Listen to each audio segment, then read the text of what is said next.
Destruction in Kobe turned out to be a pretty good show. It drew a better crowd than we anticipated, and most of the action delivered. We also had some developments for future shows as we move into a very busy October for wrestling in Sumo Hall. With the Kobe show doing well and Wrestle Kingdom ticket sales strong, is New Japan headed in the right direction? We'll review Destruction in Kobe and look ahead to several interesting events coming soon. With Jeremy Finestone, I'm Stephen Conway. This is Speaking of Strong Style.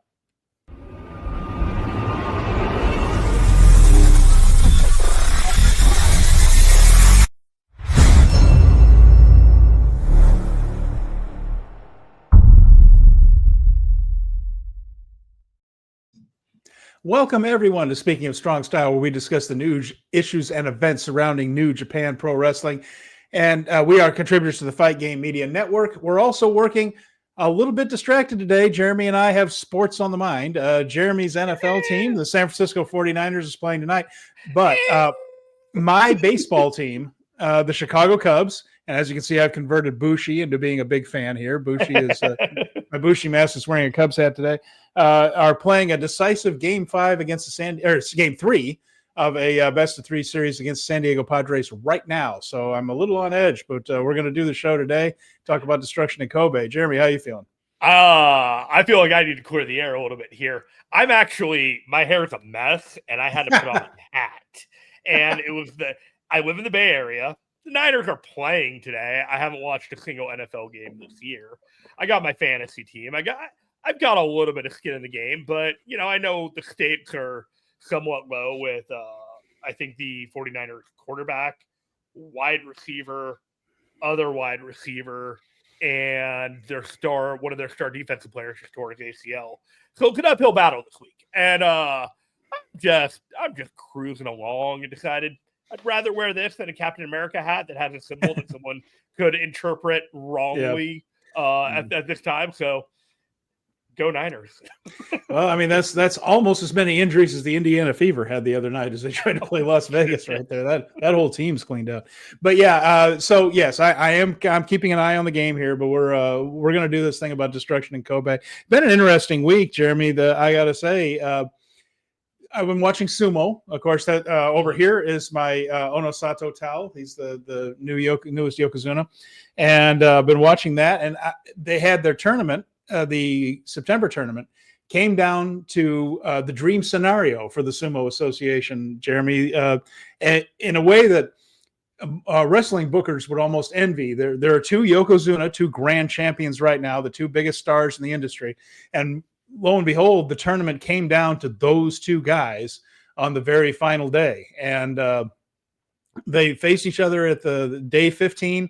The whole thing on the line, and Hoshoryu defeated Onosato in the bout, and that gave them equal records. So right there, they took a short break, about 10 minutes, then had a rematch, a playoff for the title between. So two matches with the two Yokozuna to finish off the tournament. I mean, you can't get any better than that. And Onosato ended up winning his fifth Emperor's Cup. So that was exciting. I was watching that and keeping track of CMLL. The Anniversario show was really interesting, and also keeping an eye on, Senjo and Noah. It's an exciting time for wrestling right now.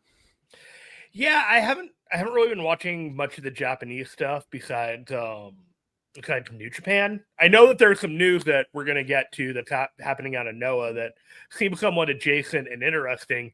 But yeah, man, I think the vacation of wrestling outside of New Japan and all that is coming to an end. I was putting together the previews for all the matches this next week, and all of a sudden we got shows to watch, and it's a good time. I finished, for the 3% of the audience that does pay attention to this, I finished Legend of Zelda, so I will not be bringing that up anymore. And I am very happy with all the way that Tears of the Kingdom played out. So that ended at exactly the right time for me to get ready for, a lot of wrestling this month. A lot. And I'm not even really watching WWE. Well, there is a lot going on. So first of all, Brad says go Dodgers and Red Sox. So there you go. That's who he's hoping. Welcome back, Brad. I haven't seen you in a while. I hope you're doing well, buddy. And Fernando decided that he was just going to choose violence, and he says, go Cardinals. Just kidding, LOL. Oh, how dare you? How dare you? And Colin is with us in spirit. Colin's not feeling well. Colin, you're here every single week. Colin, we know you're a loyal viewer, and hope you feel better soon. He's going to bed early tonight. Going to try to sleep off a little bit of a thing. I am through and through a Giants fan, but I got to be honest, it's a lot of fun watching Shohei play. Oh yeah, Otani's incredible. He's just like, the game is better because he's playing it. And Brad is asking a question here. When can one watch sumo? I have an answer for you, Brad. Where? Yeah, where? NHK is the public broadcasting service that broadcasts in English as well. They have a YouTube channel and there's a website, NHK World, it's called. And they broadcast a very well-produced, tight, 27-minute nightly highlight show. And that drops later on in the day. Obviously, they'll also put some of the matches on live in the middle of the night, and then sometimes they'll broadcast that later on in the day too. But during a tournament, each night, NHK again, you can find them on YouTube. You can just go right to their the NHK website, and with English commentary, will break down all of the bouts from the main Makuuchi division. That's the top division in sumo. And they'll show you each bout and analyze it and keep up with the standings. And I watch it every night during tournaments, and that's how I find it on NHK. And it's fascinating to watch. It really is. These guys are tremendous athletes. And Brad mentioned something else that's on my mind here, Jeremy. We have seen a bunch of wrestlers go freelance in Japan. It's something that didn't used to happen all that often, but now you're seeing it with Sari, been wildly successful with it. Now you see Mirai is leaving Marigold, and apparently, and she wants to go freelance. And there are others as well, certainly. And Go Shiozaki has now left Pro Wrestling Noah and did not renew his contract and is going to be a freelancer. Said he wanted the freedom to do a few things that wouldn't have been possible under the Noah banner. Of course, Go Shiozaki, one of the great stars of Noah, he is getting up. It's a little different than Mirai and Sari. He's getting up there in age a little bit. He's recently come back from surgery. He's a beat up guy. He doesn't have the work rate that he was known for years ago. Fair enough, but he is going to be a freelancer and try to do some other things. It'd be an interesting guy to see around New Japan a little bit if they want to do that. So he wants to do things that he would not be able to do under the Noah banner. That in Japan or anywhere? That's the question I have for you. Like, I think in Japan is what he has in mind. But I think there's things he wants to do in Japan. He didn't say specifically though. So I mean, if he wants to have any kind of, I hate to use this word, but penetration in the States, he's got to have some type of alignment with AEW, and AEW is not going to have an alignment with Noah. So if it's kind of a now or never thing, if he's going to make any kind of impact outside of Japan, and if it's clear to him that WWE is not interested and Noah is in bed with WWE, like, he's got to go, right? Well, I mean, I don't know if he wants to go to the United States or there's just some things he wants to do. And it also could be just a contract dispute with Noah. But, he says he's going to go freelance and probably work for companies in Japan. I don't think his goal is to try to, in his mid-40s with injuries, try to make his name in the U.S. I think it's. But he could still come to the U.S. and do shows freelance. I don't think easier than when he was with Noah, is what I'm trying to say. Yeah. I doubt that's his goal, though. I don't think Go Shiozaki is sitting there going, I got to break into the American market. I'm sitting there thinking, like, if it's a contract dispute, it's not like New Japan's going to pay him anymore. Like, everyone's hurting on money, and Noah's probably, you know what I'm saying? Like, I'm trying to figure out here, like, what reading between the lines of wanting to accomplish some things. And, I'm seeing Sari making her Ring of Honor debut yesterday in the tapings in the States, and I'm just like, okay, so this isn't exactly out of the question as long as visas are in place and that kind of thing. So I don't know. I don't think the U.S. is his goal. I don't know either, but it was worth asking because the idea that he would and could be interesting. It's fresh matchups, Yeah, I mean, he might just want to work for other companies that don't work for Noah. So, let's see. So, big month ahead coming for Sumo Hall. Now, of course, King of Pro Wrestling is the Sumo Hall on the 13th. Noah has a very big show, Wrestle Odyssey, on the 11th. So only 2 days before Noah will be there. And then Marigold Grand Destiny is taking place at the end of the month. That's the 26th, also at Ryogoku Kokugikan. And that one has a very interesting card already. We are seeing, of course, Miko Anu, who won the Dreamstar Grand Prix, facing champion Utami Hayashishita. But the real main event of that show, Jeremy, is Io Sky coming in from WWE and working once again with Mayu Iwatani in a matchup of two of the very best in the world. And that is going to be really exciting to see. This is the match that I'm most fired up about all month. And just the idea that Io is going to come and work with Mayu again, it's been a very, very long time. And really, Io, Kairi, their departure from Stardom to come to the United States, Mayu was already a star in Stardom before that. She was already a star, but it kind of took that gap at the top of the card to make her the icon, the star. And she might have gotten there anyway, but this kind of forced them to have her step up. And of course, she's become one of the greatest of all time. So now we get to see these two women really in their prime. I mean, Io is one of the most popular people in all of WWE. Mayu is the icon, and we're going to get to see it at Grand Destiny at Sumo Hall. So 3 huge shows coming at Sumo Hall this month. Is that so? Yeah, the one in Tokyo, right? The Sumo Hall in Tokyo, Ryogoku. So WWE is going to be there too. So Io Sky is going to wrestle 3 times in Sumo Hall this month. 3 times? Well, yeah, WWE is going to be there twice. And she's pardon me. Okay, I see. You know what I mean? So they're there on the 17th and the 18th of October. And that's also the first time Nakamura is going to be wrestling since June.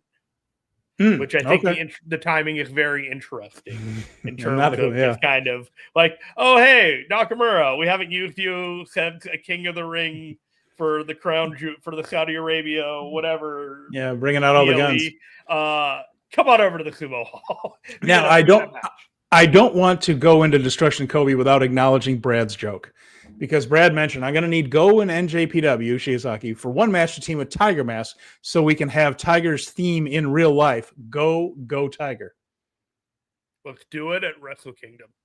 There you have it. Go Tiger. That's the kind of dad joke we can get behind. That's a big moment.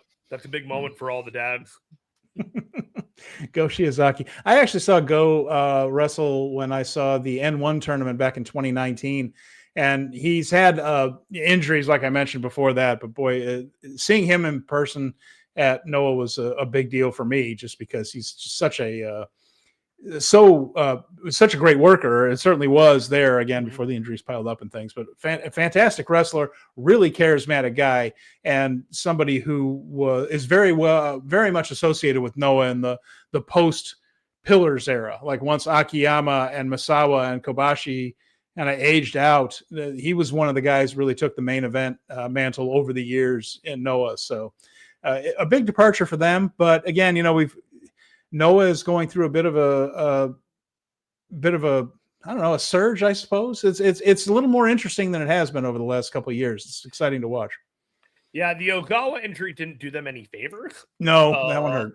That one hurt Ogawa too. And yeah. That one, I feel like that was kind of on Marufuji for not catching him in that match.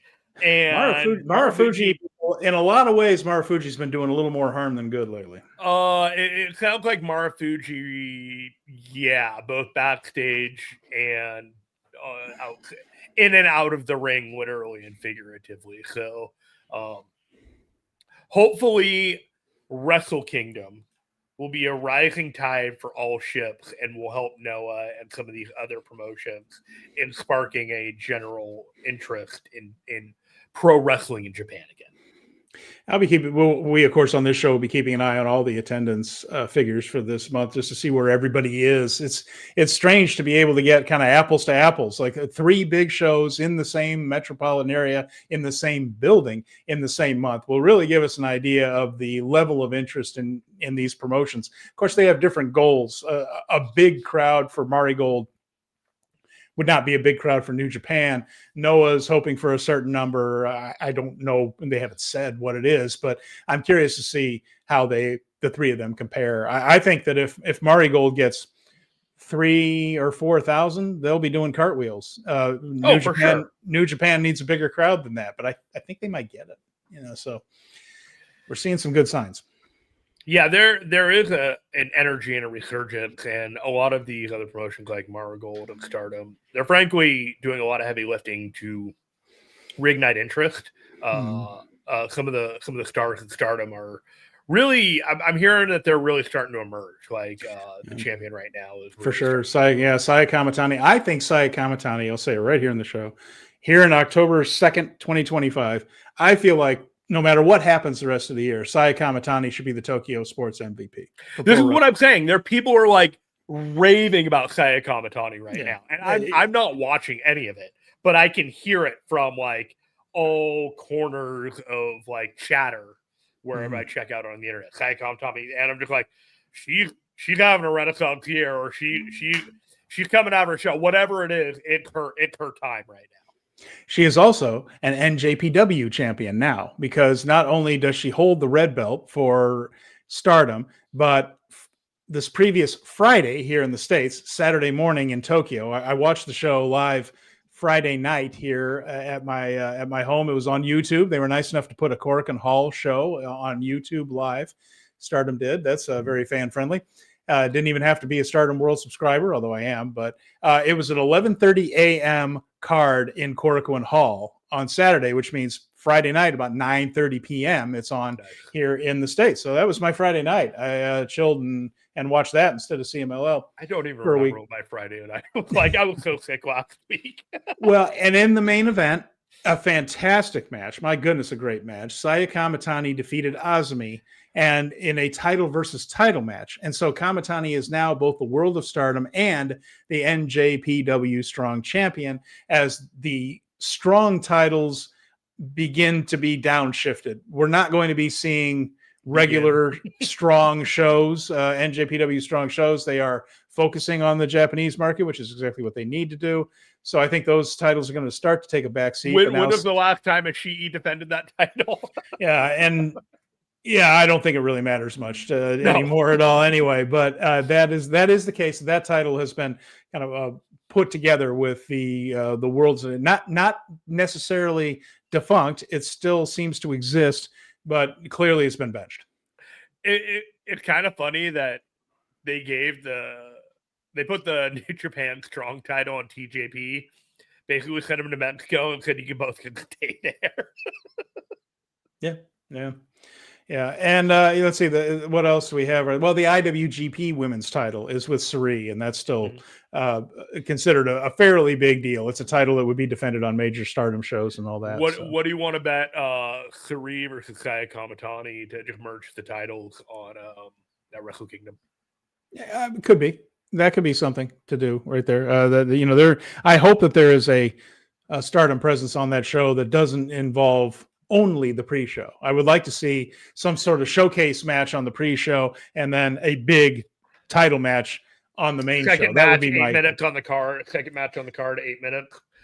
The two women wrestlers on the Wrestle Kingdom show. I hope not. I hope they give it more respect than that, but I don't expect a whole lot on it. What can I say? I got to go by history right there. And the only time they've really given any time is when Mercedes Moné is involved. So the thing is, I agree with you, but I think based off of everything that we've seen, this is all about Tanahashi this year. There's no point in doing a spotlight match on a Stardom. Just if you want to put them on there, do a match, make it good, but don't kill yourself. No one's gonna run. Well, I think they could do something like on the pre-show. They always have a couple things. There's the Rambos on the pre-show. I wouldn't mind an 8-person tag that's just full speed ahead, and then do the big title match with the IWGP champion, maybe in the middle of the card. I'm down with that it. On the main event of a Stardom show the day before.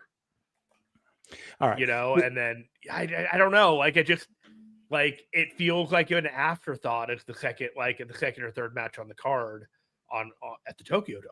Yeah, but there's title matches up and down. Usually a title match opens the thing, so I don't worry about that. I hear you.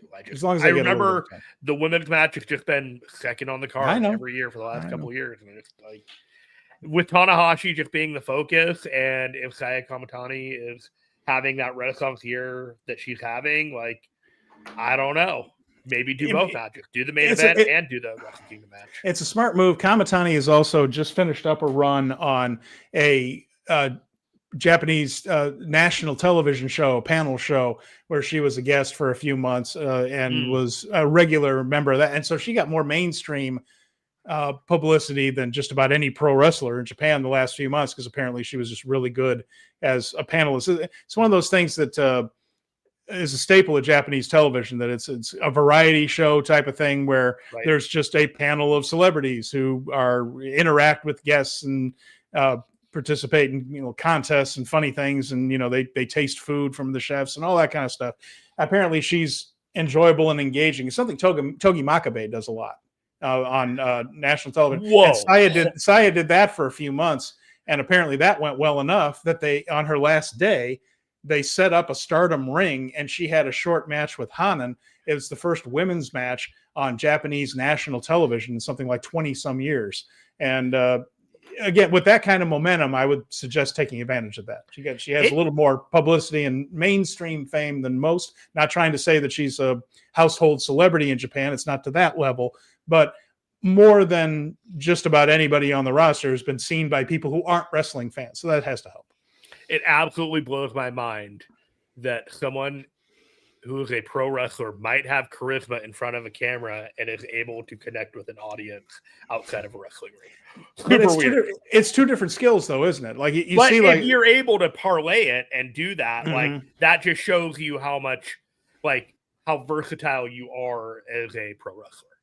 And it's something that The Miz does for WWE really, really well.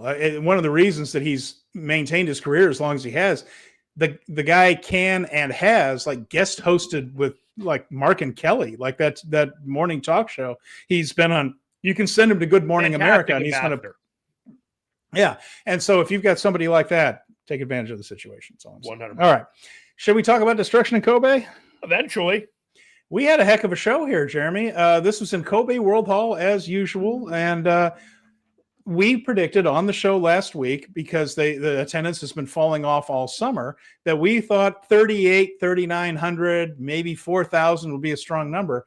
They announced 4,600. Now, to me, that means that the real number was probably about 42, 41 or something like that, but this is a strong attendance number for this show, and more than announced last year, which is a bit of an upset there. I was very surprised.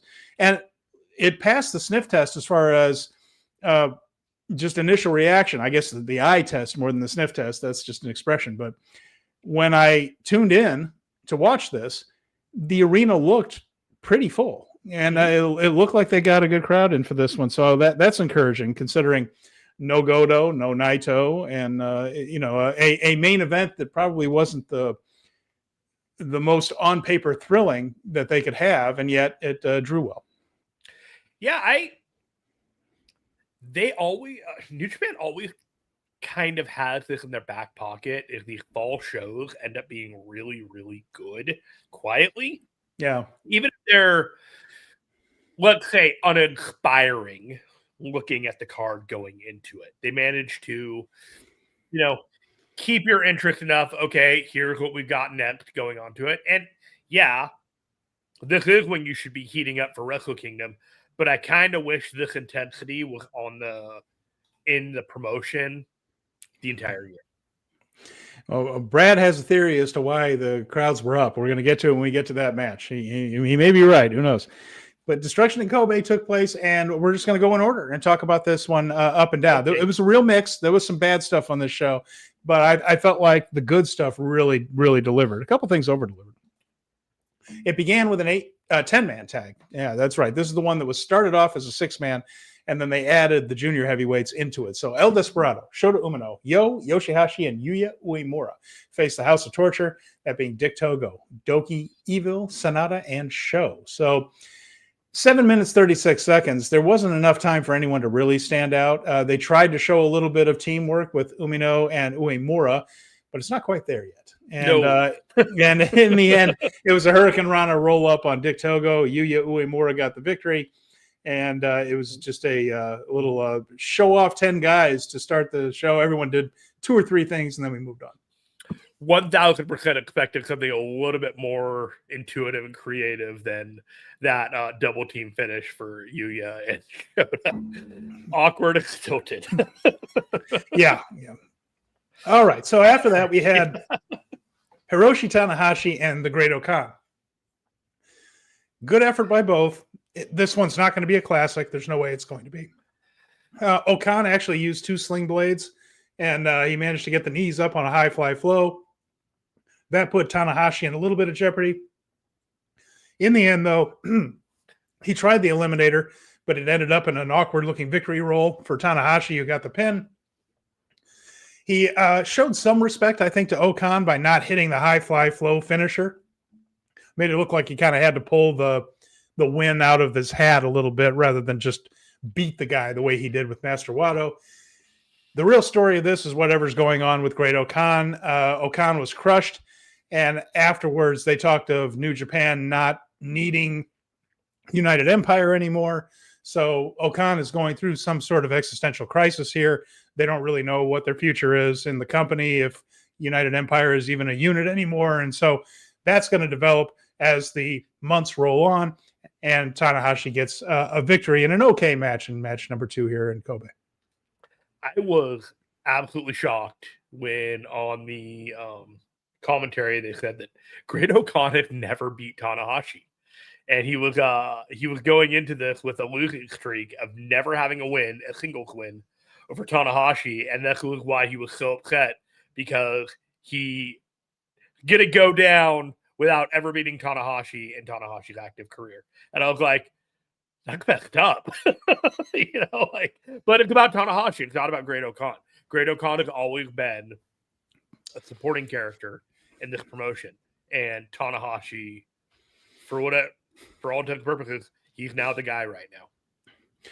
Yeah, I'm kind of curious to see what they end up doing with Okan as the year goes on. I am curious because United Empire has been a part of New Japan for several years. So I expect not until like February that they do it, because they're going to do all this new beginning stuff, and the tag league. He's probably going to find somebody to be his partner in the World Tag League, and that could be his story. And then it's whatever. He'll be in the Rambo, and then they'll figure out. He'll be talking about this for months. I don't expect that all of a sudden Great Okan's going to have a new faction right before Wrestle Kingdom. No. In fact, that would be a way to take the new beginning concept literally. Right, 100%. All right. Moving on from that, we had a never open weight. One thing they did after this match, got music hit, and Kato Kiyomiya came out from Noah. Right. And at first I thought he was there to challenge him, but in fact asked Tanahashi to team with him. And so October 11th in Sumo Hall, they will be a tag team against Naomichi Marufuji, good Lord, and also Keno. That's the team that's going to be facing Tanahashi and Kiyomiya. So that's a lot of lifting for Kiyomiya and Keno in that one. They're going to have to keep everybody safe as best they can. That I thought they were going to do a singles match after as well. No, right now they've just made it for October 11th. They're a tag team match, so it's a way to get Tanahashi on that card and just add another little drawing card to the Noah show. There would be more of that later on in the night. Yes, sir. Never open weight title match. We had Oleg Bolton Oleg, whichever way you want to do it, whichever the Western or Eastern pronunciation. He defeats Don Fale in thankfully short 5 minutes 55 seconds. Could have been shorter if they wanted to. Wouldn't have minded. Evil and Dick Togo interfered immediately. Big time Hogan and Andre vibes here, God. Jeremy. All the way to the point of Bolton picking up Fale and not being able to body slam him. And I was like, I feel so stupid smart right now. Yeah. And so, of course, Bolton did eventually get the body slam. He also got the suplex. And then later on, as Fale helped out a little bit, this is well constructed, by the way. They had Fale go to the middle rope to try to jump off onto Bolton while there was interference going on by the House of Torture. and Bolton fought them off, and then Fale was helpfully right up there on the rope for him to get him up on his shoulder into the kamikaze. He did hit a kamikaze on the guy, which can't be easy. It shows you how strong Bolton is. As we suspected, the whole thing was about getting that big power move. Pinned him. Afterwards, of course, Spoke Evil into existence, didn't I? Evil attacked Bolton, laid him out with everything is evil, and boom, we have a match for the big show at Sumo Hall. So Evil will challenge for the never openweight title at King of Pro Wrestling. Classic storyline here for pro wrestling, Jeremy. You beat the henchman, now you got to face the final boss. Yep. It was a perfectly constructed 5-minute match. The first half of the 5 minutes was Bolton struggling for the body slam and then getting it. And then the minute he got the body slam, he was going to try and go for the win. House of Torture goes and interferes. Fale sets himself up for for about 2 minutes on the top rope. House of Torture dispatches. He gets the kamikaze on there, and I'm just like, you guys, you made it look so easy. And it was a terrible match that they made look passable. And for that, I applaud you. Yeah, and as Brad says, this was a match on a card that I watched. That's the best I can come up with for this. Well put. I mean, it was something to do that makes Bolton look very strong and sets him up for a bigger challenge. So I think Bolton's losing to Evil. I think he's dropping the title to him. He might. Yeah, that's very possible. They might want to have something on Evil that would be as they go into Wrestle Kingdom, but. The main thing is too, Jeremy, this didn't Bolton did a lot of heavy lifting, but this match didn't have to. It was third on a card. It was in the right spot. And I think if this had been later on, it would have been a pretty big disappointment, but it was something on before.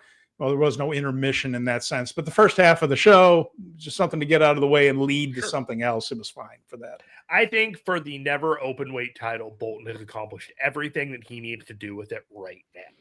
Whatever he needs to accomplish to get over with the crowd, it's not going to happen with this never title the way that he's getting booked with it. He's just having matches, and they spent a month trying to conquer Don Fale, and okay, we get it. He's strong and he can power through people and he has good matches. But going into Wrestle Kingdom, are people going to be more attuned to the idea that there's this huge Kazakhstan dude with the title that they've never seen before and could potentially be wowed by? Or is it better to show people by putting him in a position where he has to use that kind of feat of strength advantage to accomplish a goal and wow the people all over again? That's kind of where I'm thinking on this. It's as a champion, that's not an interesting direction going to Wrestle Kingdom. But if you give him a chase or even de-emphasize him because he's not really someone you're primarily building around in the promotion, he's a great story. Yeah, there you go. Evil and Aaron Wolf.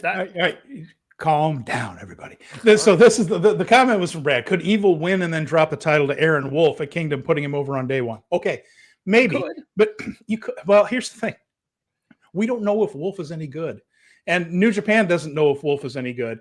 And they're still learning to find out if Wolf is. Hold on, stay with me. And I'm saying it. His match hasn't been announced yet for a big reason.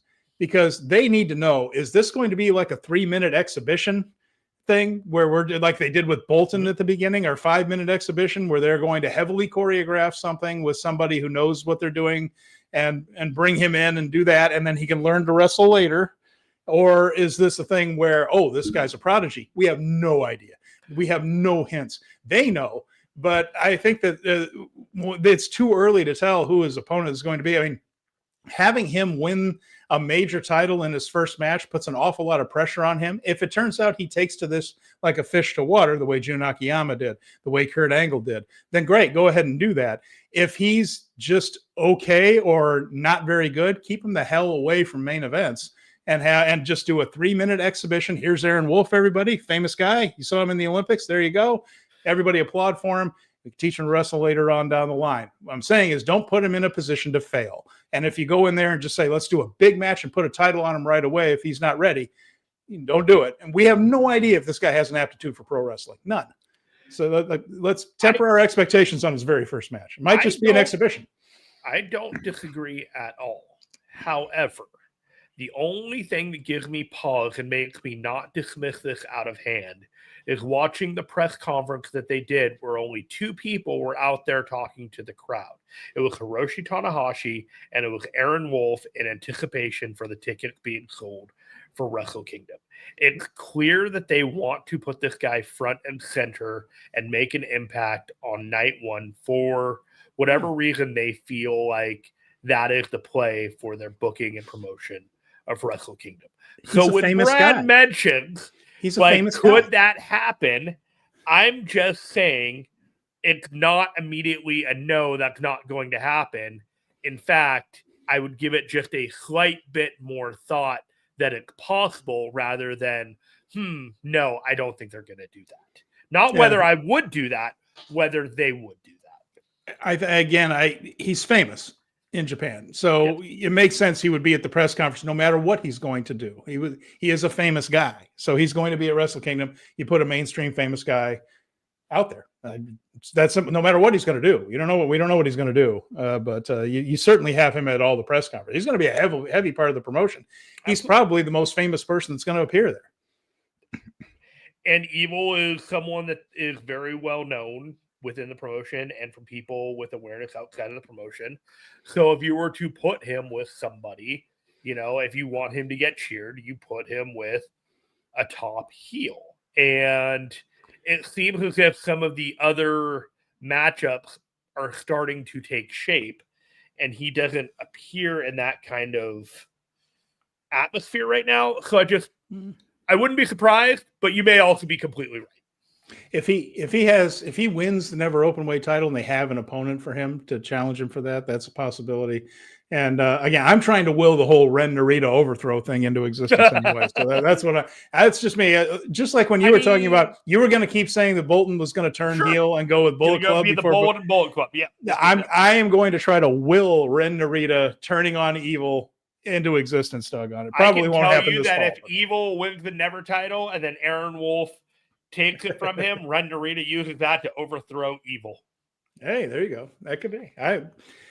To me, we'll get to that when we get to the main event. It might be exactly what they need. All right, moving on to the next one. Now, according to Brad, this is what drew the house. It was the Knockout Brothers against Taichi and Tomohiro Ishii. And as he was saying, everybody was there for Yuto Ice. He's going to be the savior of NJPW. Boy, is this guy charismatic. So let's talk about this one here, Jeremy. This was good. I suspected. Good? I suspected that they were holding back on the Road to Destruction shows, that they were only doing a few things and really saving themselves for this one. And boy, did that turn out to be the case, because they did a lot more than they had in the preview matches. And this one went 13:30, and it looked really good. Yuto has a ton of charisma. He has an almost Makabe-like brawling presence to him. Certainly a different personality, but here's my point. It reminded me of this aggressiveness with his very exactly. Yes. Aura. Not all that long ago, they reposted along the little ribbon on the NJPW World thing of suggested viewing the G1 final between Shinsuke Nakamura and Togi Makabe. Mm-hmm. And that is Makabe probably in the prime of his career, really. That's about as good as Makabe ever was. And he was really good. And then he's in there with a guy like Nakamura who knows exactly how to play to a guy like that. Go back and watch that match. First of all, it's a great match. And second of all, tell me Yuto Nakashima doesn't have a little bit of that Togi Makabe in him right there. And that's a compliment, because that Makabe was electric to watch. So Taichi and Ishii know how to do matches like this. They know how to put guys over like this. They know how to they knew how to use all the timing and how to make their little comebacks, how to sell and then get that one big move in, like Taichi with the super kicks, Ishii with his brawling. And by the 10-minute mark, the fans were into this thing pretty big time, and they were starting to hit the big moves. It all built very nicely to the Knockout Brothers. They hit the knockout bomb, and they got the win. This was a good job by all. They didn't cut these guys off at the knees. They came in. They won the tag team titles. Tag team titles still have not been successfully defended since October. We'll see if they do. New champs, and they looked strong doing it, yet they didn't blow Taichi and Ishii away. Taichi and Ishii made them look like they earned every bit of it by giving them hell, because they're such good workers and they know exactly how to just lose to these guys, just barely lose. It was just well constructed, well worked. And then after the match, Shota Umino and Yuya Uemura came out to challenge them, and we're getting it at King of Pro Wrestling. God help us. We'll see what this brings. But before we get to Shota and Yuya, tell us your thoughts on this match that may have launched a new tag team in the right way in New Japan. This reminded me of, it's going to sound weird, maybe, I don't know. They remind me of FTR in that Yuto, Ice, and Oscar have a really great chemistry and understanding of where each other is going to be and how to work with each other. And their team work is very polished, and so you have Ishii and Taichi who are just fantastic workers, and they don't need to have chemistry as a tag team, even though that they do, because they've known each other for so long. They're just in the right place at the right time to feed for these other guys in this match. And these two young guys were just phenomenal. Like, that's what I'm saying, is that, like, they were in the right place. Their spots were crisp. They made tag team wrestling feel exciting. And that's something that I've been struggling with in New Japan, is that these multi-man and these tag team matches just, like, you're running through the motions. There isn't a team that is, like, lighting a spark. And the last one we really had that did was Aussie Open.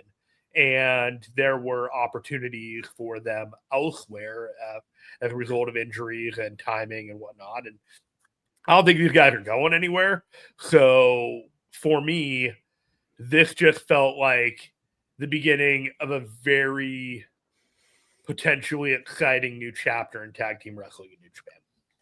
Brad mentions this, is how many young lions have gone on an excursion together and come back as a team? These guys, Sho and Yo, anyone else. I was thinking about this, and I couldn't come up with anybody else that did that. Certainly guys teamed together while they would go off on excursion. That's happened before. But as far as going out as a unit, and Sho and Yo wrestled each other 100 times before they went off, but then they made them the Tempura Boys, and they were a regular tag team on the indies in the United States and before coming back. I can't think of two other guys besides Sho and Yo that went off, excursioned as a team, and came back as a team. Like, went through that whole process. I couldn't think of any other two. I was thinking about a little bit as I watched Kobe. I was trying to think of anybody else that did that, and I can't. I don't think Kanemoto and Otani did. I think they were separate when they were having their excursions, although I'd have to go, because Kanemoto was in Mexico. Yeah, I can't think of another two that just went off as a team and came back as a team like that. Maybe I'll come up with one before next week, but I couldn't come up with one before this show. It's something I only remember them really doing with Sho and Yo. Uniquely special talents that have been around for a while. Like, that could great two people to follow in the footsteps in. They may not have made it to the top of the card, but they are long mainstays and respected in New Japan. So yeah, and Brad mentions that Yuto has a Samoa Joe feeling where watching him makes you want to run through walls. This is Brad saying, I just wanted to stand up and yell when he and Ishii were going at it. There is a special charisma to the dude. It's pretty great. And of course, now we have the story that Yuto, of course, dislocated his elbow 30 seconds into his very first match at Korakuen Hall, and that was against Young Lion Yuya Uemura. So there's a little bit of subtext to that match where Yuto can be ticked off at Uemura for quote unquote injuring him. And I remember watching that. It was during the pandemic. It was the silent crowds, the clap and stomp crowds. And poor Yuto finally got his chance to wrestle, and his elbow went out just on an awkward landing during the grappling portion of his very first match. So he even has a grudge to bear against Yuya Uemura from that. There was an interesting story they told on one of the Road 2 shows about Yuto, where I guess he went to the same high school as Hiroshi Tanahashi, and he wanted to be the toughest guy around. And he found out that Tanahashi who he was and what he had done. And he's like, I guess I'm not the toughest guy around, but if I want to be, I guess I'm going to have to go do what he did. And here we are. And I'm not exactly sure that's totally kayfabe, but if it is, like, man, if you're going to tell a story and then come out into the ring and come off the way that you are, yeah, you believe that this guy wants to be the toughest guy around. Yeah, absolutely. He should take Gabe Kidd packing. We'll see if that happens. So after that, we had the GHC junior heavyweight title match. So Noah's junior heavyweight title defended as Hiromu Takahashi wrestled Taiji Ishimori. 11 minutes, 30 seconds. Terrific match. Another good one. This was a portion of this show, Jeremy, where we were just having good match after good match after good match. We stumbled out of the gate a little bit. I didn't think it was a bad show because I mentioned the Oleg and Fale thing accomplished a mission at least. But now we're getting into this thing where we're several really good matches in a row. Hiromu and Ishimori didn't last long, but it did mean that they could go a little bit more full speed ahead. Of course, we know that conditioning is not an issue with these guys, but Ishimori used a little bit of throwback offense in this. He did I felt like it turned back the clock. That was the main takeaway I had from it. Yeah, because they didn't have to go 15 or 20, maybe. Maybe they just realized we're only going 10 minutes, so we can just kind of go full. Maybe that was it. But plancha, flips, Ishimori even did a 450 splash. And just to show you how smart of a worker Ishimori is, he sold his ribs on the 450, that he hurt his ribs. So when he put the bone lock in, it hurt his own ribs to lock in the bone lock because the way you have to pull. And it was a clever touch to allow for the bone lock not being the finisher that it normally is, because he compromised himself a little bit in the 450. That was pretty smart work. In the end, though, Time Bomb 2, an OG Time Bomb from Hiromu, won a good match. Ishimori ended up presenting the GHC title to Hiromu, being a little bit of a babyface there at the end, and in backstage comments encouraged Hiromu to take the mantle and go forward with it. Of course, Ishimori, one of the people most associated with that GHC junior heavyweight title. And again, to set up for the big Noah show at Sumo Hall, Eita came into the ring and his opponent for that show and attacked Hiromu, dropped him with a super kick and cut a pretty good promo to set up that match for Noah. So Hiromu saved himself a little bit. They don't have to redo all the posters and or change the lineups. He remains the GHC junior heavyweight champion. Will face Eita in a couple of weeks and had a good match with Ishimori. Yeah, it felt like a love letter to the GHC junior heavyweight title, since it might be the last time Ishimori really has an opportunity or a crack at that for whatever reason. And, like, it's interesting when you were watching guys with these long careers and they do these matches that pay tribute to the road that they've walked already. It's like, that you've traveled 1,000 miles and you're rewalking a couple of steps and just appreciating it. And we're seeing that a lot more with a lot of these guys. And, the taking a step back and them wrestling a style that they were both more attuned to like 3, 4, 5 years ago than what they're doing a lot now. I don't know, man. Like, just get a little wistful. It's interesting because, of course, Noah was founded by 3 of the 4 pillars, or 2 of the 4 pillars, and Jun Akiyama, who's basically a 5th pillar, right? So you had Kobashi, Masawa, Jun Akiyama. Those were the stars when Noah formed, and they broke away from All Japan. Akira Taue, of course, and Toshiaki Kawada were all major stars as well. But of that All Japan run, but Noah was Masawa, Kobashi, Akiyama. Mm-hmm. That was the, and then Kobashi got cancer, and Masawa aged out and eventually died in the ring, but that came later.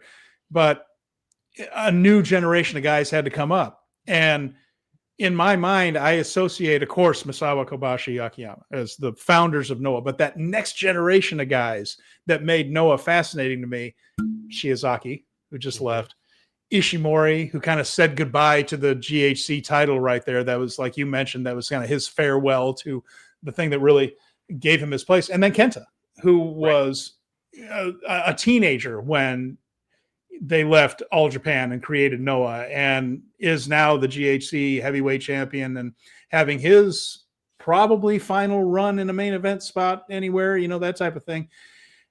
And so this next generation of Noah guys that defined that company, there were others, but those were certainly three, are either having their final run or saying farewell in a way. And it is kind of a moment there like that. And we saw it a little bit with New Japan when all of a sudden Nakamura and Okada were gone and all this, and now Naito has left, and it's you just see these little eras going. It reminds me how long I've been watching this stuff. Sometimes how many different generations I've seen.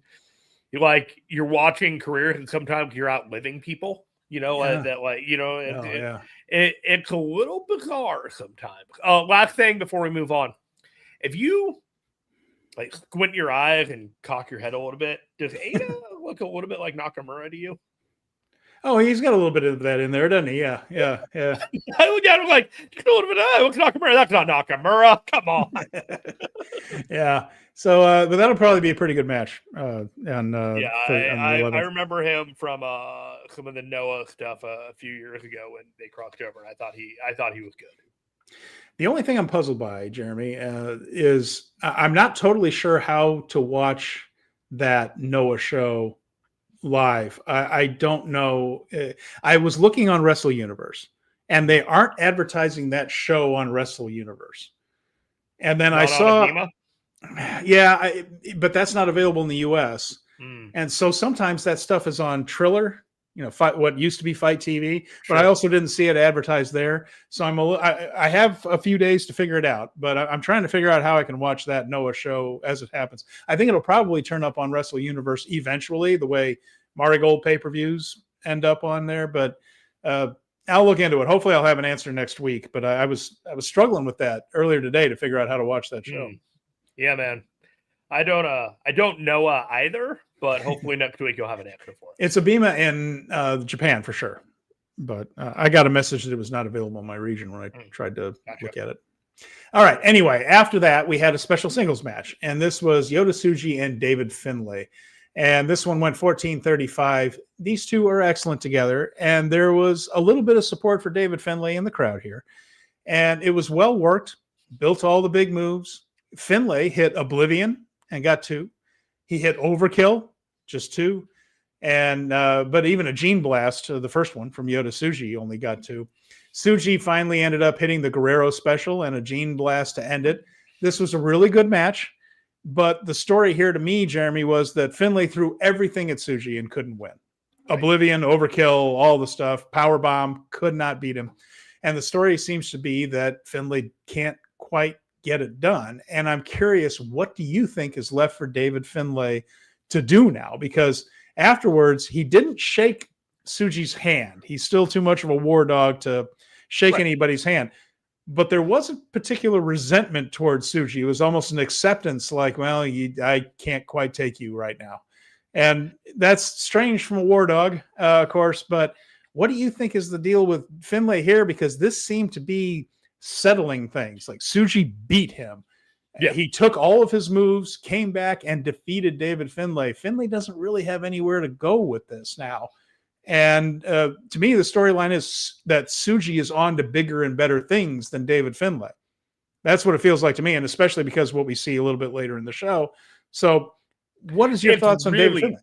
It's really fascinating because you're positioning Yota Tsuji to be one of the top guys, but you already had that opportunity with the G1. So whatever happens here, he just feels like a step below where he should be.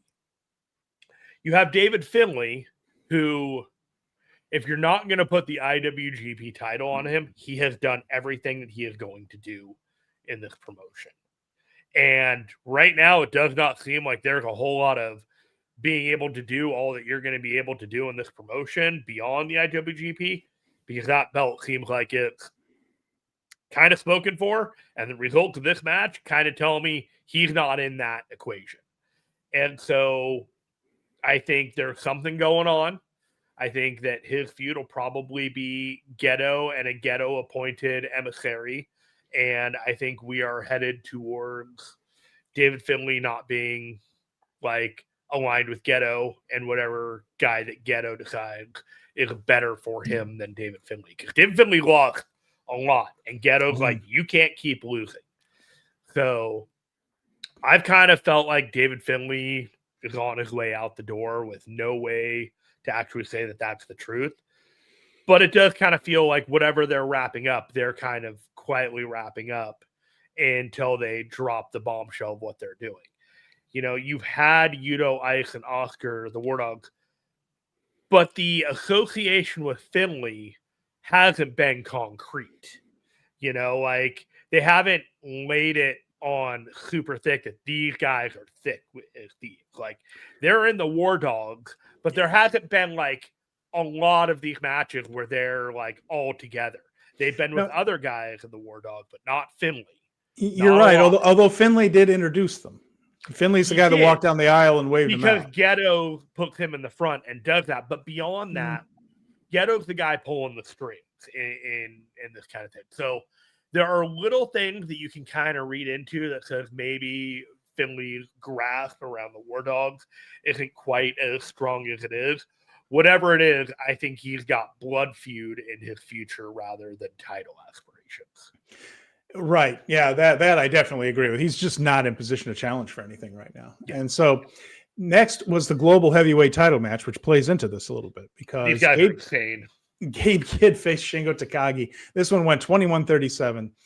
Shingo, of course, was the biggest star of Dragon's Gate, which is based in Kobe. So this is an adopted hometown for him. Shingo had not lost in Kobe since 2019 going into this. They worked this one more like an American no DQ match early with chairs and tables. They used the ringside area more than they used the ring for the first 10 minutes of this one.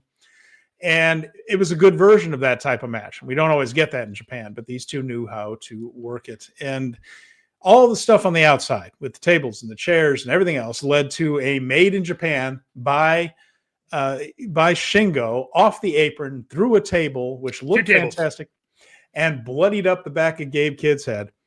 Two tables. He went through 2 tables. Oh. And then they got back into the ring and actually wrestled for a little while there. And it was the BMF match that we're used to from Shingo Takagi. It's a slugfest. 2 guys hitting each other hard, working stiff, but safe for the most part. Burning Dragon got 2. Kidd fought off last of the Dragon and hit a pile driver. Then he got on a rally, and soon he hit a second pile driver to win. This was an excellent match. I really enjoyed this one, and I don't always enjoy tables and chairs, but these two did it quite well. Even a fist bump afterwards, you know, sign of respect between 2 warriors. But this also, similar to the match before, kind of felt like Kidd was moving on from Shingo. Like, I have now beaten this guy, and I am done with him. And who comes out? The classic trope. You win a special singles match early in the show, Yota Tsuji comes back out and challenges for the global title. That'll be so weird. This is so weird. Yeah. Is this not weird to you? It's a little strange unless you read tea leaves that they are going to go champion versus champion at the Dome. Then it kind of speaks to me a little bit. Sure. But it's weird. It's weird. I mean, okay, so you have the optics of Yota beating the leader of the faction and his basic number 2 challenging the number 2 of another faction for the number 2 belt.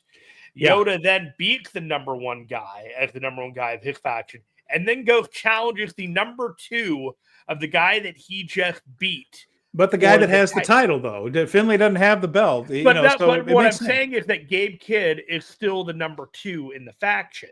So, like, there's an optic here that if Yota Tsuji doesn't beat this guy, then Gabe Kidd's not the number 2 in the faction. He's kind of the number 1 underneath Zack Sabre Jr. I think that's where this is kind of going a little bit. Do too. I think they're trying to put Yota Tsuji toward the front of unaffiliated, and I think that Gabe Kidd is headed more to the front of War Dogs. Absolutely. I think this is a story they're telling. I think Gabe Kidd's wrapping up his time in New Japan too, so it's more like maybe he's going to have whatever his match is out the door, but I think he's dropping the title to Yota, and I think Yota and Takeshita are going to have a winner-take-all match at Wrestle Kingdom 20, and they're going to crown, like, the top guy. Yeah. And I think it's probably Takeshita, but that's neither here. But I mean, like, you have the Tanahashi thing, you make a guy underneath, and then you have a number of these singles matches. It's clear that Shota and Yuya are not going to be in like a big like singles match with anybody but themselves, if at all. I think it's far more likely that they are either in the tag team title match or they're in a blood feud with one another. Yeah, David Finlay, Gabe Kidd, Shingo Takagi, like all these guys, you can just kind of rule them out of anything other than like lower semi-main. Like they're Tanahashi's main eventing this thing. The IWGP title is probably seconding, but because Tanahashi kind of takes up the global title match, you kind of put the global title and the IWGP title into one, merge it, and then you have the never open weight title underneath. And the global's been fine. It was the U.S. title. It's always just been kind of a title that they just need to bring the Intercontinental title back. Like, that's the one that matters. The global title is fine as a number 2 belt for me. They need a number 2 belt, and I don't care if it's called Intercontinental or Global, but just flip and go with something. That's the story. And anyway, Brad mentions Finlay could be the heel or face, but not shaking hands was heelish. It was. I think that Finlay did it in a way where he kind of nodded with respect, but I can't shake your hand. Ishimori was a face post-match, but he has been kind of for a while. Gabe was face. Gabe's been face since the Kenny Omega match. The Knockout Brothers were heels. What are the War Dogs? Well, they're tweeners right now. And they're whatever works for the promotion to get where they want to go. Yeah, because Clark Connors has been both over time. Drilla Maloney, I would say, is a babyface. Yeah. And so it kind of goes to they're right in the middle. When they're wrestling somebody you don't like, you cheer for them. When they're wrestling somebody you like, you boo them. And the only one that kind of defies that is Gabe, who doesn't really seem to get booed by anybody, but it's just because he has that aura of the fighting spirit that always gets over in Japan. So that works out. And even though he's kind of halfway out the door, he's in the same situation as Takeshita, but they crap on Takeshita and they love Gabe. It's an interesting dynamic, but it's all part of the way Gabe presents himself as a pro wrestler in Japan, with that warrior it's the spirit. Cachet that he's also earned with the New Japan crowd. Yeah, that's true too. And Takeshita just feels more like an interloper who just kind of walks in and beats everybody and leaves. So he and Sari have that heat where you're just like, oh God, geez, we have to watch one of our favorites lose to this person again. That's the kind of the situation that they find themselves in. So it's just a different presentation, but a good match. And then we had the IWGP World Heavyweight title match, Zack Sabre Jr. and Ren Narita. And this went almost 30 minutes, 29-24. And the fans weren't into it. It was a match.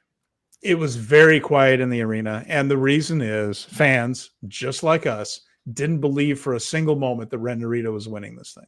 Yeah. And Narita worked the knee like he did in all of his previews matches. And I'll tell you what told me right immediately that Narita wasn't winning, Jeremy. Sanada and Yujiro Takahashi were the guys who interfered on his behalf. If there is a House of Torture B team, there it is. Evil not helping this guy win the title. Nope. And this told me right there Narita wasn't winning. And the crowd finally began responding to some big moves down the stretch.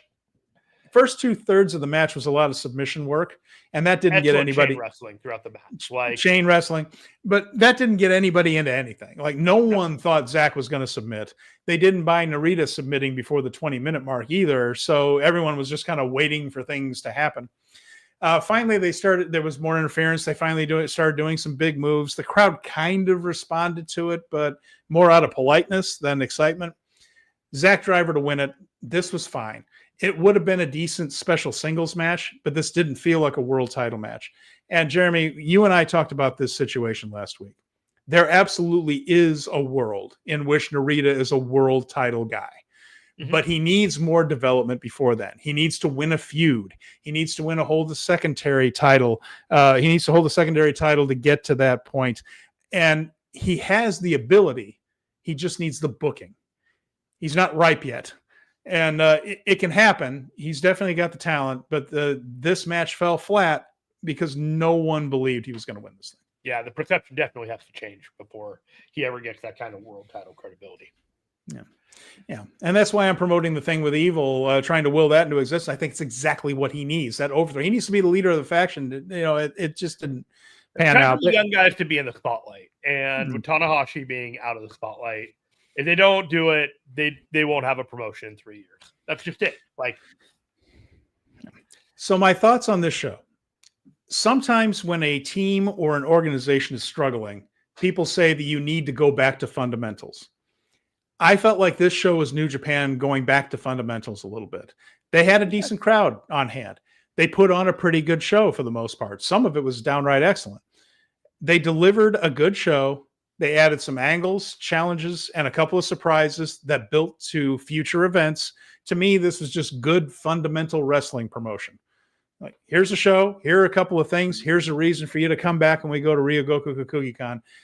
As we've gone through this year of kind of a meandering approach to the booking and nobody really getting over except Goto and then him going away to do the movie, Naito leaving and all this stuff. This felt like, okay, what do we do best? Let's have good matches and then have classic pro wrestling, nothing complicated, classic booking. Someone comes out and challenges, we're going to do it at the next big show. Make sure you come back for that. They got back to fundamentals. And I think that for one night anyway, it worked. Yeah, I think this is one of those fall shows that that tend to come out and have a couple of really good matches. I think the Gabe Kidd and Shingo match and the tag match definitely elevated this from just okay to good, very good, and just the kind of show that I needed to just kind of get reinvigorated and say, all right, we got some stuff in the works here. Let's get it going, And the fans are going to start paying some close attention to this King of Pro Wrestling show because it will lead to a lot of Tokyo Dome matches. We're going to start finding out what the Dome matches are. Yeah. And that's going to draw some interest anyway, because just naturally, but the Royal Rumble is always a big deal because it matters to WrestleMania. Well, the King of Pro Wrestling is always kind of a big deal because it's sort of the last major stop before the Dome. There are other stops, but it's the last biggie before the Dome. And I think that that'll bring it a decent crowd. And we'll look at the lineup that they've announced here in a little bit. Yeah. I'm looking forward to that. I'm looking forward to seeing what they're having. The only other person I was thinking that Aaron Wolf could get a good match besides Evil would be, and I can't find a match for him yet, is Zack Sabre Jr. Yeah, Zach would be. I mean, that would be the technician you would put him in with, if you're, especially if you're worried about him. It just do what he says, and Zach can work with him and things like that. So that would be a choice. Brad mentions that Ren is in the same spot as Momo Watanabe in Stardom with the Hate faction, not in the top spot of the big heel unit, and should be the leader of a face unit going after the top title. Well, Momo's going to challenge Saya, and I wonder if there's a storyline coming there. People have tried to talk about maybe Momo leaving Hate and becoming babyface. The crowd is sort of ready to cheer her. The issue is Saya Kamitani is kind of a babyface as Hate, whether they want her to be or not. The people seem to love her. So, but yeah, I agree. Momo, that's a good comparison. That Momo is a world-class level wrestler who's second or third in her own faction. So we got about 25 minutes left. We got about 4 shows we got to preview and maybe talk a little bit of these ticket sales of Wrestle Kingdom. So let's do this. Let's do the Wrestle Kingdom thing first, and then we'll go down the lineups because it's not going to take too long except to share the good news that more than 20,000 tickets, according to NJPW Global here, their Twitter account, more than 20,000 tickets have been purchased for Wrestle Kingdom 20. And that's a good number right out of the gate. That is a good sign that people are into this. And of course, like you mentioned, Jeremy, Tanahashi means a lot to New Japan fans. This is going to be a big deal. So now you just need to give them at this show a proper send off for Tanahashi, and then give them someone else to believe in. And that could build some momentum for the company going forward. But 20,000 already is strong. I was shocked that many tickets sold when General went on sale. I'll be honest with you, Steven. There's a part of me that's like, am I going too aggressive on trying to get the fan club pre-sale tickets and getting you did the right thing before tickets were purchased, General. I did all that stuff, and I was like, yeah, no, now it feels like I made the right call. Yeah, I think you did too.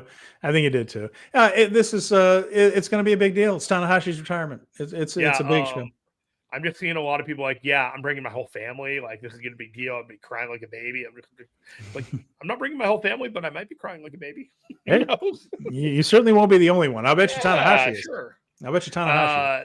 That ring bell hit, yeah, that could be something, man. Like, absolutely. Okay. All right, so let's go ahead and look toward what we've got coming up this week. So, back in action on NJPW World on Saturday, October 4th. That's in Kanagawa. And very quickly, this is a preview tag show, but Titan is back. Titan is back and caucusing with unaffiliated. They'll be nice word. Thank you. I like that one too. Against the War Dogs. So classic preview tag type of show there. That will have both English and Japanese commentary live. Worth saying, by the way, I've been critical. Walker and Chris were terrific on Destruction in Kobe. Absolutely terrific. The other thing about this show is that Kukui is debuting. Yeah, and we're going to talk about him.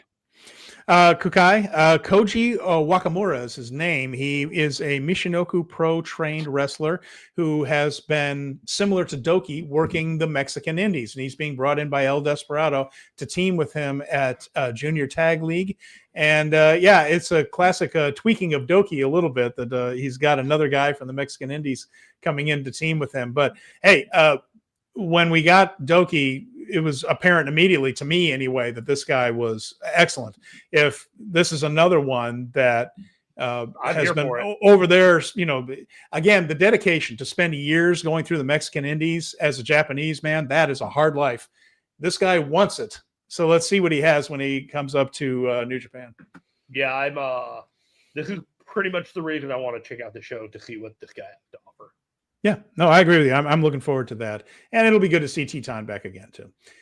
Sunday, by the way, is the historic crossover event in China, but we won't be seeing that one. That's going to be basically a house show. I would imagine the logistical reasons of trying to broadcast from China is probably a flipping nightmare. So won't be doing that. Maybe we'll see it down the road right there, but that one won't be on NJPW World. Not personally prioritizing myself either. I'm sure it'll be fine. But here are the cards. Here's the matches. Yeah, Miyu Amasaki, Starlight Kid against the Towers, the Tokyo Towers. Ami Sourei and Lady C, who are going to be challenging for the Stardom Tag titles. Wang Jin Juan and Jun Ji against Cheng Da and Gao Jinja. Again, these are some of the guys from that local promotion there. And, you can look all this stuff up online. I could read a bunch of names of guys that have never been in New Japan before. It's not going to mean a whole lot to you. But, Aya Sakura and Hanako from Stardom will be facing each other. Taguchi and Master Wato will square off. This was the, I believe Taguchi is the replacement for Ninja Mac. Ninja Mac was supposed to be in this match initially, and then he was no longer with the promotion now. And then here's the main event. Zack Sabre Jr. and Kushida. Zack Sabre Jr. Zack is also, by the way, going to be wrestling Tatsumi Fujinami, one of the all-time New Japan legends at his promotion, Tradition. They have a show coming up at Korakuen Hall in November. Zack is getting booked everywhere, and so he'll be wrestling Tatsumi Fujinami in the main event of that Tradition show in November. And then, my apologies, this is actually the main event.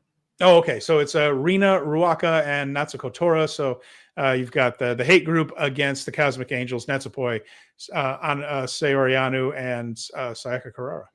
There you go.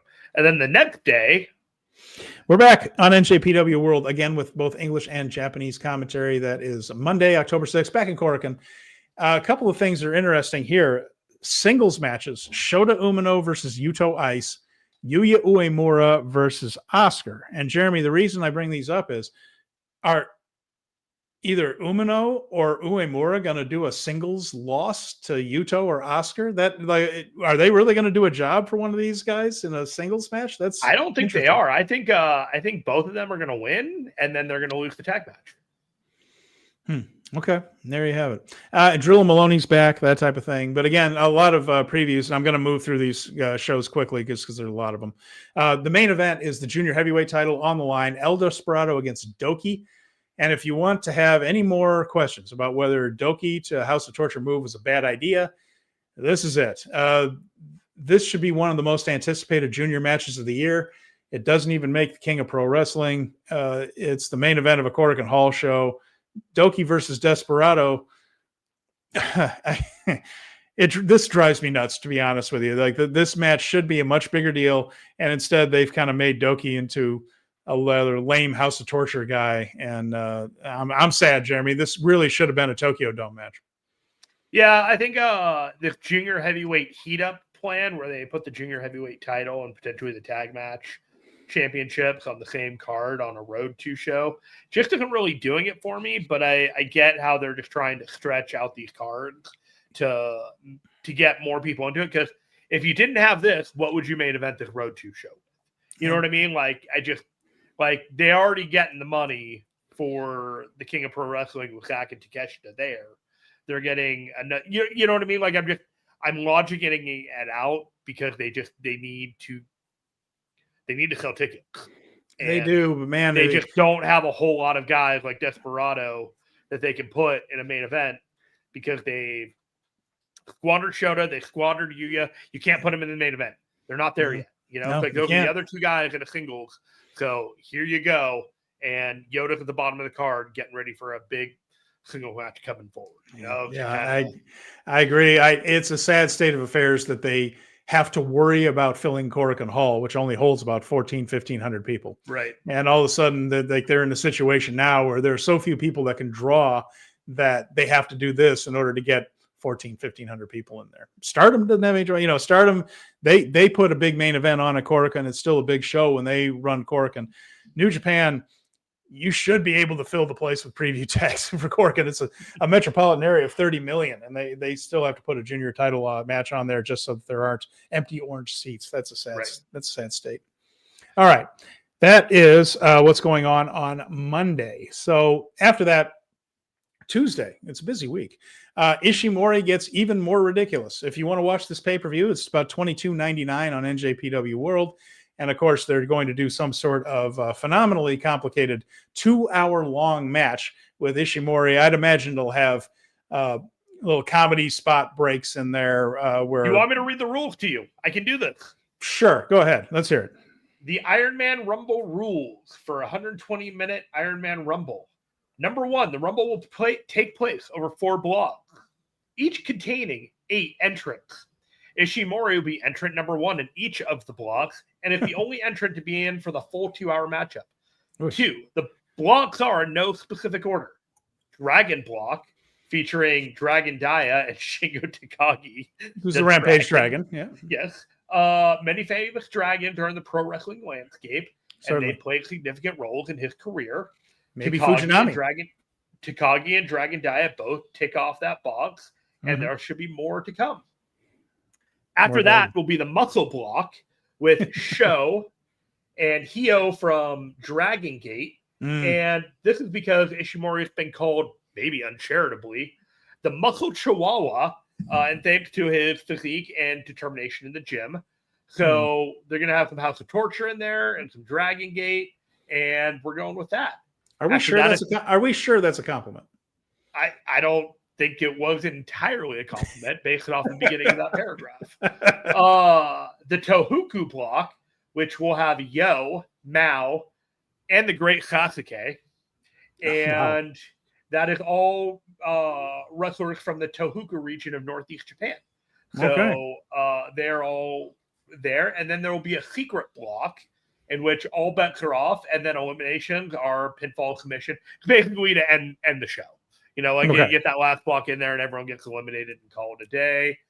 And then there are some weird rules that will probably be thrown into effect at some point because Ishimori is doing what every other wrestler in these shows and just going for it. Just doing everything that they want to do, like throwing in the kitchen sink and being silly and booking the show if they could do it. And doesn't require a whole lot of logic sometimes, but here we are. The company is off on Wednesday, but then Thursday, October 9th, they're in Ishikawa. That will also be on NJPW World. That one will only have Japanese commentary live. English will be added later in post. And that match is all preview tags. That one's all preview tags. I have the card for King of Pro Wrestling, but do you want to preview that one next week since it's on 2 weeks out, or do you want to just run it down?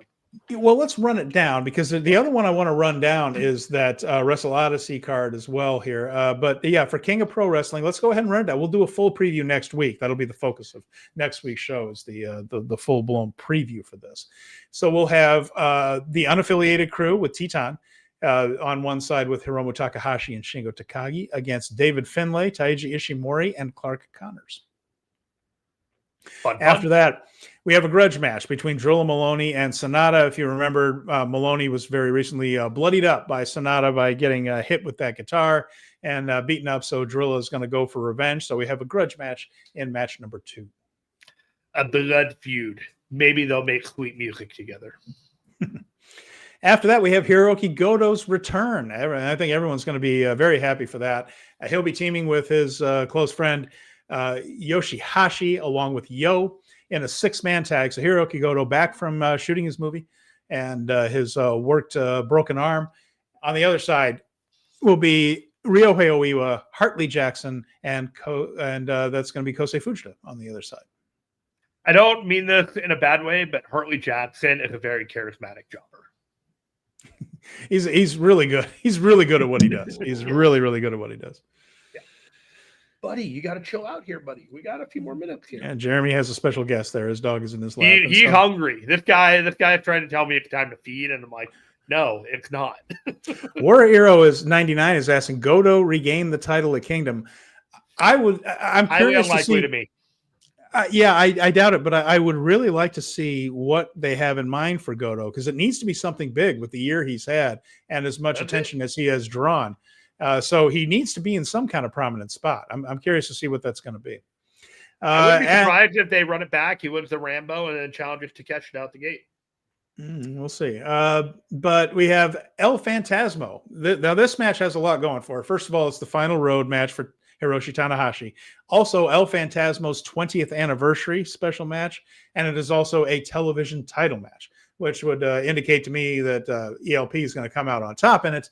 But I'm curious to see this one because ELP is the kind of guy who could put something together nice, I think, with Tanahashi and get something out of what's left of his knees.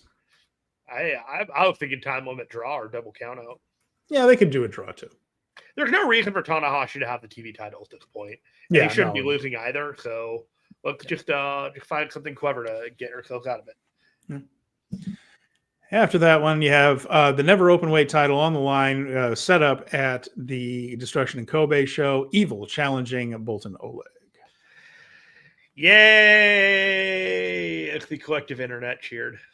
War Heroes asking ELP's future. I think we're looking at it toward the end of the year. I think he's going to be in World Tag League with somebody, but I do think that his main function is going to be holding on to that TV title for a little while. I don't think they have huge plans for him at Kingdom, probably a title match in there somewhere perhaps, but I think this is what he's doing. So 2026 we'll have to see. Mm-hmm. But for now, and again, he's a foreigner working on 1-year deals. So I hope he sticks around because I really like him in New Japan, but I don't see them giving him a huge push. I think there's just too much to do before Kingdom. If anything happens, I think it'll be in 26. Yeah, I'm with you on all that.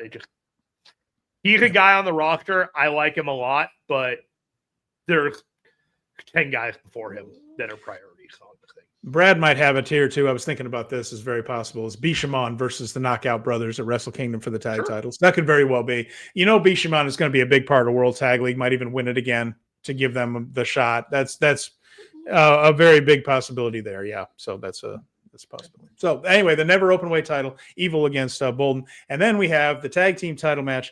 It'll Yudo Ice and Oscar against Umino and Uemura. So we'll have to see what they do here and who wins and who loses. Again, this could very well be the first successful defense of the IWGP titles since TMDK did it last October. This might be irrational, but I'm really looking forward to this match. I think I think that there is let's go until the wheels fall off kind of energy that you could have in this match with these guys. And I'm really curious to see if there's hints of dissension between Uemura and Shota, or are they just going to go into World Tag League united like like Shota and Ren were, where they look like the best friends in the world going into that thing. But we always knew that. Now we know that Narita was planning to turn on them all on. Or I something. think it's probably not dissension, but they're just not polished and is like in tune with each other as the other team. Like they, like they're good, but they make a mistake that the other team, because they're so experienced with each other, don't make. Okay. I think that's entirely like a realistic way of going about this. But you do something in World Tag League where Shota and Uemura are in it toward the end, right? I would anyway. Yeah. Their Global heavyweight title. destination is with each other eventually. Yeah, global heavyweight title, Gabe Kidd and Yota Tsuji. So this could be the time for Yota to ascend back up toward the top of the card. Perhaps, there you go. So the Gabe Kidd and Yota Tsuji. It'll be interesting to see who comes out of that with the global title. Yeah, we'll preview it, of course, in full next week. But that's if you're just gonna put the belt back on the guy who had it for the majority of the year before June, you basically squandered the title. That's how I look at it. And then after that, Konosuke Takeshita challenging Zack Sabre Jr. for the World Heavyweight title. So that's the main event, and we will be looking at that match by match next week and seeing what the preview matches in the meantime tell us. A busy week for New Japan, a lot going on. Something in China, a special pay-per-view by Ishimori, plus previews for this card. So we're hitting the gas a little bit as we head toward the Dome. We may not watch all of it, but we'll give you all the results. We'll give you everything we were able to see. And then, of course, mentioned a couple of days before that at Wrestle Odyssey, there's some New Japan talent here and some other interesting names. I won't read out the whole card. You can find that online for Noah. But Tanahashi and Kiyomiya facing Marufuji and Keno. Mentioned that one. Hiromu versus Eita for the junior heavyweight title. Minoru Suzuki will be on the card. He's facing Kazuyuki Fujita. And then Kenta, of course, the main event. Kenta, former New Japan star, and of course, Noah Legend, current GHC title holder. He's defending against Masa Kitamiya on that show, and that is the Wrestle Odyssey pay-per-view.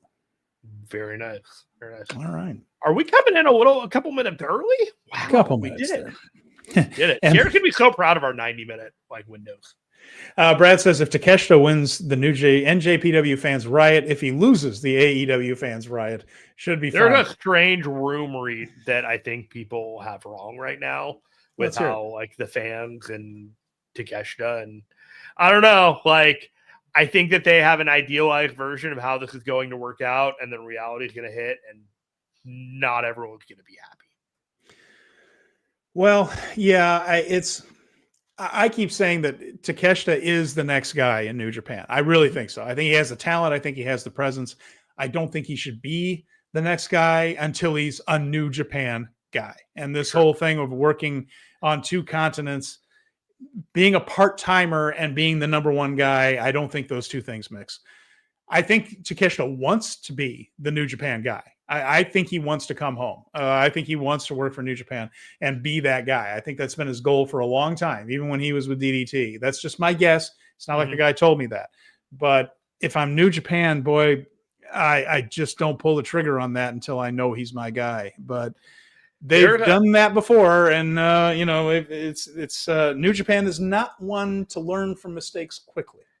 There's a scenario where you could run Okada and Takeshita for winner take all Continental belt C2 end of the Continental Classic finals the week before Wrestle Kingdom, and then Takeshita defends his titles against Yota Tsuji, and Okada retires Tanahashi, where they're both main eventing or one of the main events at AEW, and they're part of the main events at Wrestle Kingdom.